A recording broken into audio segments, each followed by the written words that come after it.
Assalamualaikum warahmatullahi wabarakatuh. Perkenalkan, kami dari kelompok 2. Tujuan kami membuat video ini adalah untuk memenuhi nilai ujian tengah semester mata kuliah Manajemen Strategik dengan dosen pengampu Ibu Siska Yuli Anita MM.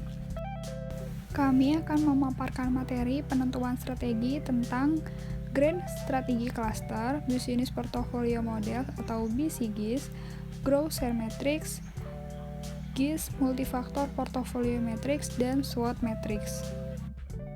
Perkenalkan, nama saya Dwi Rahadini, NPM 1951040283. Saya dari kelas MBSD semester 5. Ya, perkenalkan, nama saya Jafi Irfana dengan nomor NPM 1951040330. Saya dari kelas MBSD semester 5. Perkenalkan, nama saya Muhammad Abdul Rahman Fatihudin, NPM 1951040344, kelas MBSD semester 5. Saya akan menjelaskan tentang Grand Strategy Cluster. Grand Strategy Cluster telah menjadi alat yang populer untuk merumuskan strategi alternatif. Semua organisasi dapat diposisikan di salah satu dari 4 kuadran strategis. Kita bisa melihat dari dua hal untuk pemilihan strategi berdasarkan Grand Strategy Cluster. Yang pertama, posisi bersaing perusahaan sebagai hal yang mewakili kondisi internal.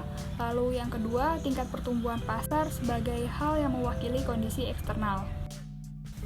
Atas dasar dua penilaian tersebut, maka diperoleh 4 kuadran yang menggambar kondisi seperti yang ada di bagan ini. Yang pertama, kuadran 1 menggambarkan posisi bersaing kuat dengan pertumbuhan pasar cepat. Lalu kuadran 2 menggambarkan posisi bersaing lemah di pasar yang tumbuh cepat. Kuadran 3 menggambarkan posisi bersaing kuat di pasar yang tumbuh lambat. Dan kuadran 4 menggambarkan posisi bersaing lemah di pasar yang tumbuh lambat. Lalu, perusahaan-perusahaan yang berada dalam kuadran 1 dalam Grand Strategy Cluster memiliki posisi strategi yang sempurna. Untuk perusahaan-perusahaan tersebut, konsentrasi pada pasar dan produk yang ada saat ini merupakan strategi yang sesuai. Bila perusahaan kuadran 1 mempunyai kelebihan sumber daya, maka integrasi ke depan, integrasi ke belakang, dan integrasi horizontal bisa menjadi strategi yang efektif. Ketika suatu perusahaan kuadran 1 terlalu berpatokan dengan suatu produk tertentu, diversifikasi terkait kiranya dapat membantu mengurangi resiko yang berkaitan dengan lini produk yang sempit. Perusahaan-perusahaan kuadran 1 memiliki sumber daya yang memadai untuk mengambil keuntungan dari berbagai peluang eksternal yang muncul di banyak bidang. Saya akan menjelaskan tentang BCGS, Growth Share Matrix, dan GS, Multifaktor Portfolio Matrix. Pendekatan ini berusaha untuk menyederhanakan hasil analisis internal dan eksternal hanya pada 2 variabel, yaitu market growth sebagai gambaran keseluruhan kondisi eksternal dan market share perusahaan sebagai gambaran keseluruhan kondisi internal. Berdasarkan 2 variabel tersebut, maka ada 4 jenis tipe bisnis. Yang pertama, question marks. Yaitu tipe bisnis yang memiliki pangsa pasar relatif rendah yang beroperasi pada pasar yang pertumbuhannya tinggi. Bisnis tipe ini memiliki kebutuhan dana yang besar, namun tingkat aliran dana yang dihasilkan dari bisnis ini masih rendah. Jika bisnis ini sukses, maka dia dapat menjadi stars dan pada gilirannya akan menjadi cash cow pada masa yang akan datang. Tetapi jika gagal akan menjadi dogs. Kemudian akibat ada 4 tipe bisnis tadi, maka di sini ada 4 bagan. Yang pertama yaitu bagan question marks.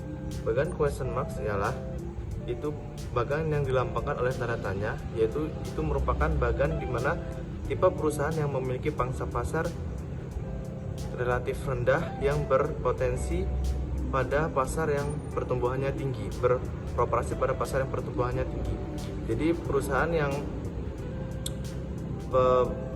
pangsa pasarnya relatif rendah dan beroperasi di pasar yang tinggi, maka dia masuk ke bagan yang question marks. Kemudian ada bagan kedua adalah stars. Stars ini untuk perusahaan yang pangsa pasarnya relatif tinggi yang berada pada pasar yang pertumbuhannya juga tinggi. Ini dilambangkan dengan bintang. Kemudian ada cash cow, itu dilambangkan dengan gambar sapi. Jadi itu untuk perusahaan yang memiliki pangsa pasar relatif tinggi yang berada pada pasar dengan pertumbuhan rendah.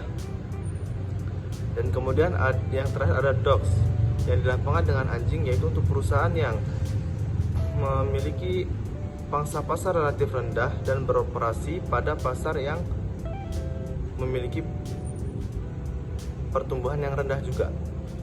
Namun semua terpakai untuk kebutuhan pengembangannya untuk mengimbangi pertumbuhan pasar yang tinggi dan seringkali juga justru masih belum memadai. Jika bisnis ini sukses, diharapkan di masa datang akan menjadi cash cow. Kemudian yang ketiga ialah bisnis cash cow. Cash cow adalah merupakan suatu bisnis yang memiliki pangsa pasar relatif tinggi yang berada pada pasar dengan pertumbuhan yang rendah. Bila bisnis ini menghasilkan uang tunai yang besar, karena bisnis ini sendiri tidak membutuhkan dana yang lebih besar untuk pengembangan sehingga dapat digunakan untuk bisnis lainnya. Yang tipe bisnis terakhir yaitu tipe bisnis dogs, yaitu bisnis yang memiliki pangsa pasar relatif rendah dan beroperasi pada pasar yang pertumbuhannya rendah pula. Perusahaan ini memiliki hasil yang kecil namun juga membutuhkan dana pengembangan yang kecil pula. Di sini juga masih memungkinkan untuk memberikan dukungan dana untuk bisnis lainnya. Kemudian selanjutnya ada tipe-tipe jenis bisnis. Yang pertama yaitu tipe bisnis mengembangkan bisnis atau pertumbuhannya atau ekspansi. Hal ini cocok untuk tipe bisnis question marks dan stars. Yang kedua, tipe bisnis mempertahankan atau stabilitas atau hold. Hal ini cocok untuk tipe bisnis cash cows. Dan yang ketiga ada harvest, cocok untuk tipe bisnis cows dan dogs. Dan yang keempat ada tipe bisnis divest. Ini cocok dilakukan untuk dogs dan question marks. Kemudian saya akan menjelaskan tentang matriks GE. Matriks GE atau McKinsey Matrix adalah alat strategis untuk analisis portofolio. Matriks GE memiliki kemiripan dengan matriks BCG. Namun matriks GE adalah perluasan dari matriks BCG atau multifaktor alat analisis portofolio. Jadi analisis GE merupakan analisis yang digunakan untuk dapat melihat posisi perusahaan terhadap dua variabel, yaitu daya tarik industri attractiveness, dan kekuatan bisnis, business strength. Kemudian saya akan menjelaskan tentang 9 bagian matriks GE. Nah, pada analisis tersebut dari matriks GE tadi terdapat 9 sel, di mana sumbu vertikal merupakan sumbu daya tarik pasar, sedangkan horizontal merupakan sumbu kekuatan bisnis. 9 sel dalam matriks ini dapat dikelompokkan menjadi 3 segmen utama, yaitu segmen pertama. Dalam segmen ini adalah segmen terbaik di mana bisnis kuat dan pasar juga menarik. Perusahaan harus mengalokasikan sumber daya dalam bisnis ini, memfokuskan pada pertumbuhan bisnis dan meningkatkan pangsa pasar. Pada segmen kedua, yaitu usaha ini baik dan kuat, tetapi pasar tidak menarik atau pasar kuat, namun bisnis tidak cukup kuat untuk mengejar peluang potensi. Para pembuat keputusan harus membuat keputusan tentang bagaimana untuk menangani lebih lanjut dengan SBU ini. Beberapa dari mereka mungkin mengkonsumsi banyak sumber daya dan tidak menjanjikan, sedangkan yang lain mungkin membutuhkan sumber daya mungkin membutuhkan sumber daya tambahan dan strategi yang lebih baik untuk pertumbuhan.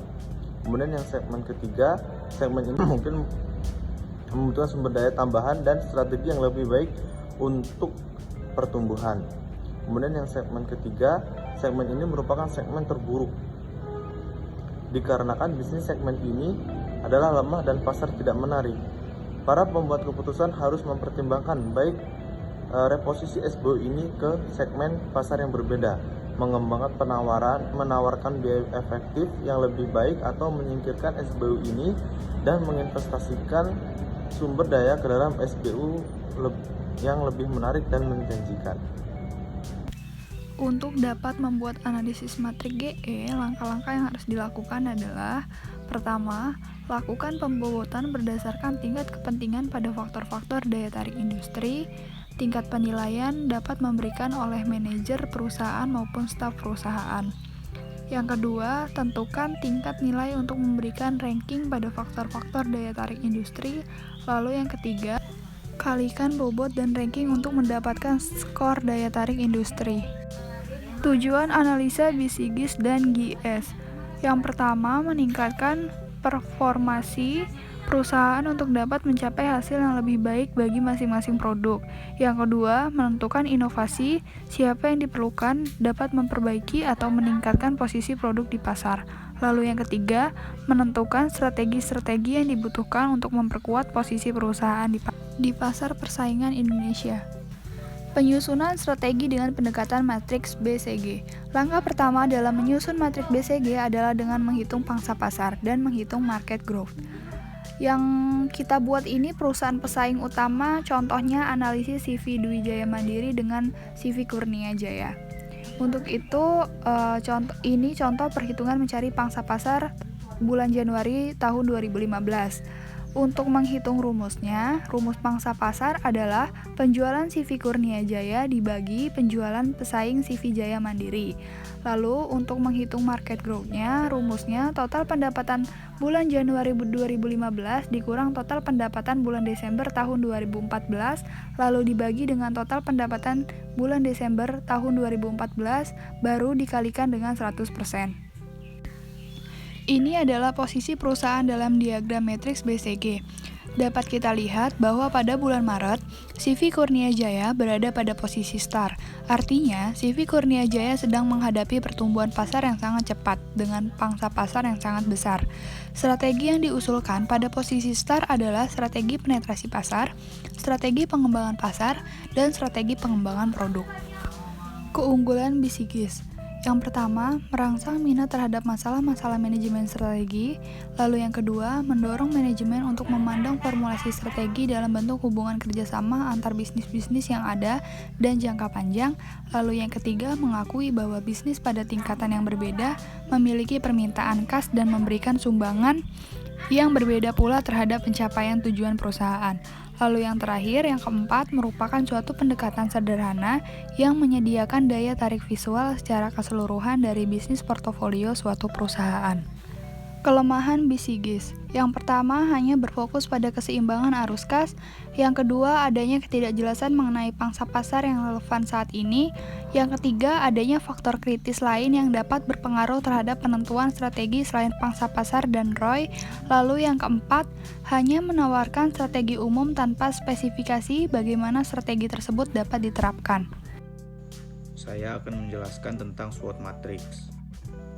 SWOT Matrix merupakan metode analisis perencanaan strategis yang digunakan untuk memonitor dan mengevaluasi lingkungan perusahaan, baik di lingkungan eksternal dan internal, untuk suatu tujuan bisnis tertentu. Bisa kita lihat di bagian SWOT Matrix. SWOT, S-nya adalah strength yang artinya kekuatan, W adalah weakness yang artinya kelemahan, O adalah opportunities yang artinya peluang, T adalah threats yang artinya ancaman. Eksternal berarti di luar dan internal berarti di dalam.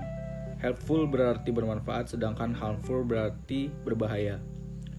Proses pengambilan keputusan strategi selalu berkaitan dengan pengembangan misi, tujuan, strategi, dan kebijakan perusahaan. Dengan demikian, perencanaan strategi harus menganalisis faktor yang ada di bagian tersebut. bisa kita singkat dengan SWOT. Ada 4 kelompok alternatif strategi yang dapat dijalankan. Yang pertama, SO, yang dimana SO adalah Strength Opportunity Strategi. Strategi ini dibuat berdasarkan jalan perusahaan, yaitu dengan memanfaatkan seluruh kekuatan untuk merebut dan memanfaatkan peluang sebesar-besarnya. Yang kedua, WO, yang dimana WO adalah Weakness Opportunity Strategi. Strategi ini dalam menggunakannya kekuatan yang dimiliki perusahaan untuk mengatasi ancaman. Yang ketiga, ST, yang dimana ST adalah Strength Trade Strategis. Strategi ini diterapkan berdasarkan pemanfaatan peluang yang ada dengan meminimalkan kelemahan yang ada. Dan yang terakhir, WT, di mana WT adalah Weakness Trade Strategi. Strategi ini berdasarkan pada kegiatan yang bersifat definisif dan berusaha meminimalkan kelemahan yang ada serta menghindari ancaman. Penyusunan strategi dengan pendekatan analisis SWOT. Analisis SWOT digunakan untuk merancang strategi dengan melakukan analisis terhadap strength, weakness, opportunities, threat.